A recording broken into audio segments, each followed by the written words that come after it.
Agora, sabe aquelas ligações que você atende e ninguém fala nada?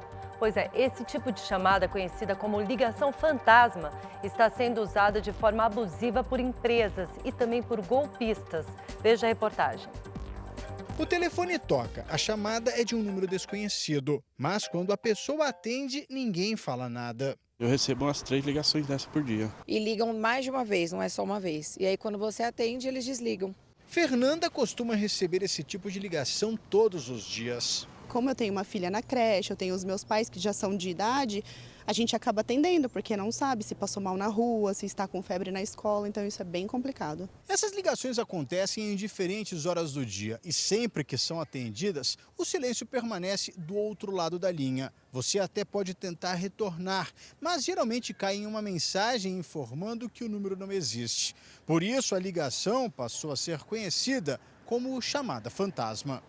Segundo esse especialista em segurança cibernética, as ligações são feitas por robôs e servem para confirmar se a linha está ativa. Uma verdadeira checagem que essas ligações fantasmas realizam para saber se aquele número existe ou não. E podem ser comercializadas para empresas de telemarketing, fazer aquela ligação para números que existem e também ser vendido, ser comercializado para empresas de cobrança. A Agência Nacional de Telecomunicações, a Anatel, monitora essas ligações e vai lançar ainda no primeiro semestre uma ferramenta que verifica a origem das chamadas. Quando seu celular tocar, vai aparecer a logo da empresa que está te ligando, o nome dela, o motivo pelo qual ela está te ligando e um check, uma verificação de que, de fato, aquela ligação é, por exemplo, de um banco. E aí a gente vai começar a separar o joio do trigo. Empresas sérias de empresas não sérias. Isso é fundamental para a nossa segurança. Agora, por falar em segurança, preste bastante atenção nesse número perturbador.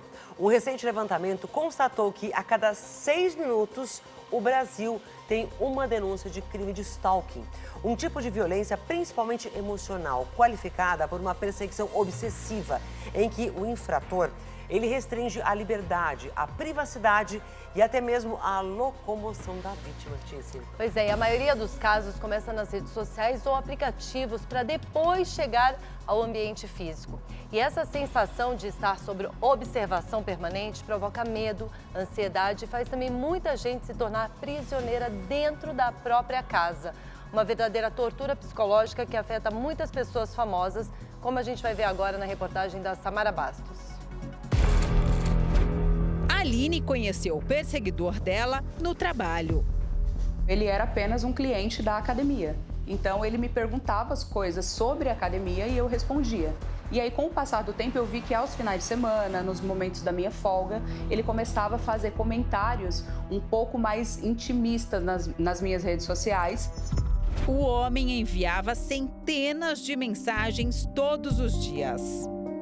Ele criou na cabeça dele uma ideia de intimidade. Ele achava que ele era meu amigo. E a partir daí ele passou a enviar mensagens pelas redes sociais e de uma forma muito insistente. A princípio, ele perguntava coisas da academia. Depois ele começou a perguntar coisas da minha vida pessoal, onde eu estava, o que eu estava fazendo, que bonito seu filho, que legal isso, que legal aquilo. Então, assim, começou a tornar uma coisa um pouco mais abusiva, um pouco mais. Ele levou aquilo para um lado intimista que nunca existiu, que só existiu na cabeça dele.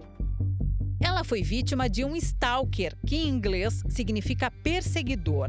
O stalking não é novidade, mas no Brasil a prática virou crime só em 2021, quando foi incluída no Código Penal. Se torna crime a partir do momento que a própria vítima identifica que aquela pessoa, a todo momento, ela está olhando, seguindo em todos os seus passos, constrangendo-a, ou ainda privando da sua liberdade, privando ainda da sua privacidade. Então, tudo que tirar a própria liberdade da pessoa, a privacidade, ele pode se caracterizar um crime de stalking. Hoje é um dos crimes que mais tem crescido no mundo. O número de casos registrados no Brasil em um ano aumentou quase 35%. Foram feitos 78 mil boletins de ocorrência. A cada 6 minutos, uma vítima notificou o crime de stalking. Existe essa questão que a pessoa utiliza a internet de uma forma que ela acha que ela é totalmente anônima, o que é uma falsa impressão, que ela pode ser identificada, e ela também acha que ela não será responsabilizada, que ela está inimputável, mas não é verdade. A pessoa ela utiliza uma rede social, tem o IP, tem as informações que serão fornecidas para o judiciário, essa pessoa será identificada e será responsabilizada. O crime de stalking em si, ele pode levar de 6 meses a 2 anos de prisão. Recentemente, a tenista inglesa Emma Raducanu interrompeu uma partida após ver um stalker na arquibancada. Segundo o técnico da tenista, o homem a perseguiu por diversos países por onde Emma passava. E no dia anterior à partida, teria chegado muito perto da atleta. Quando a esportista o reconheceu, pediu aos prantos que ele fosse retirado do estádio. A atriz Débora Falabella revelou que é perseguida por uma stalker há mais de 10 anos.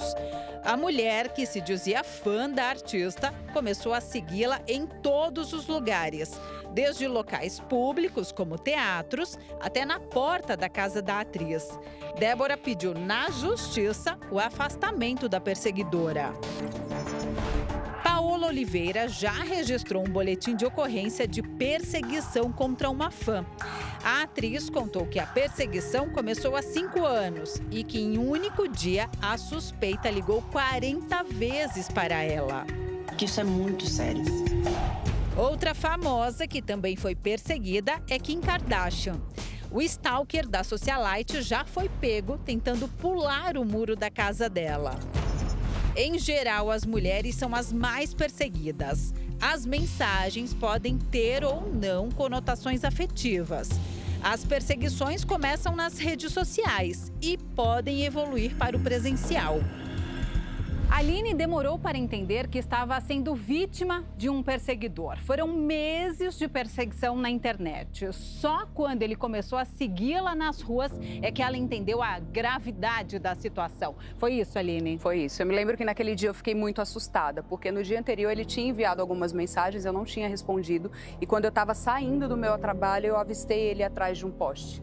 E conforme eu andava em direção à minha casa, eu sentia que ele ia comigo. E por mais que eu olhasse para trás e não conseguisse ver, eu sabia que ele estava ali. E no decorrer dos dias, a coisa foi se agravando até que eu tive que procurar a polícia. Aterrorizada, a Aline mudou completamente a rotina. O trabalho que eu ia a pé, eu já não ia mais, eu passei a ir de carro ou sempre acompanhada de alguém, tanto para ir quanto para voltar, sempre alguém ia me buscar ou então eu ia de carro mesmo sendo muito próximo. A minha rotina nas redes sociais, ela mudou completamente, porque tudo aquilo que eu postava em tempo real, porque o meu trabalho dependia 100% daquilo, eu modifiquei isso, passei a gravar os conteúdos, postar depois, pedir transferência do meu local de trabalho naquela época.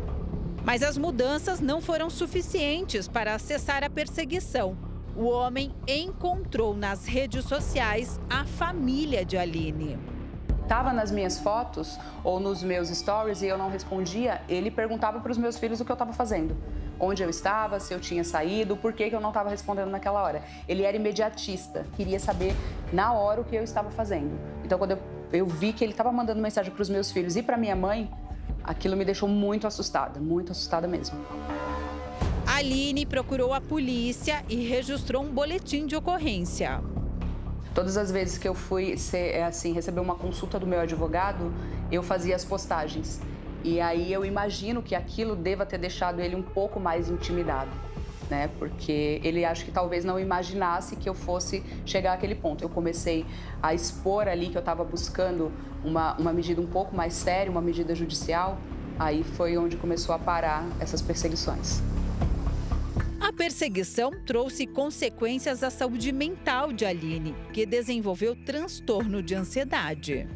Eu tinha muito medo de tudo que eu ia fazer, todos os lugares que eu ia. Eu já não me sentia mais à vontade para usar as redes sociais, ainda que eu dependesse dela para trabalhar. Então eu precisei, de fato, fazer um longo tempo aí de terapia até reestabelecer o meu emocional. A psicóloga explica que vítimas de stalkers devem ter acompanhamento de um profissional. Essa sensação de ser perseguida é algo que sempre assusta. A gente não saber o que o agressor é capaz de fazer faz com que, de alguma forma, essa pessoa ela se sinta totalmente acuada. E os prejuízos emocionais, eles são grandes. Ela tende a se recluir. Ela tende a não querer sair mais, o que afeta totalmente a condição de vida diária, diminui a condição de socialização, pode contribuir muito para quadros de ansiedade, especialmente, mas também quadros depressivos. Faz 2 anos que a Aline se livrou do perseguidor, mas a rotina dela não é mais a mesma. Como é que é a sua vida hoje? Nunca mais vai ser a mesma, né? Nunca mais vai ser a mesma. Tanto o cuidado nas redes sociais quanto no meu dia a dia. Eu sempre realmente saio olhando para os lados, prestando atenção atrás das coisas, se tem alguém, né? Antes de abrir a garagem da minha casa, eu dou 2 voltas na rua, porque você nunca sabe se tem alguém te seguindo. Gera um medo muito grande, né? Você passa a ter uma sensação ali de que você está sendo vigiado, de fato. Preciso denunciar e, sem dúvida, procurar aí ajuda psicológica, viu?